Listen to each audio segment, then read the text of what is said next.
In this video, let's see how to create an ERP system. On the ERP Canvas homepage, select the Systems icon. Select New. In ERP System, type a unique system name. In short description, type information about the new system. Specify an RFC connection by selecting the Search for Record icon. Select an RFC connection from the list. Alternatively, select the Close dialog icon.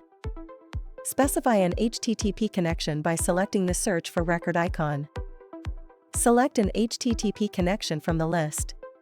When finished, select the Close dialog icon. Select Save to create the ERP system. The ERP system is created and the connection is tested. The HTTP heartbeat may fail at first and take a moment to connect. Select Save again. The HTTP heartbeat status now displays the success message. Close the ERP System tab. Select the refresh icon to update the list. The new ERP system is listed.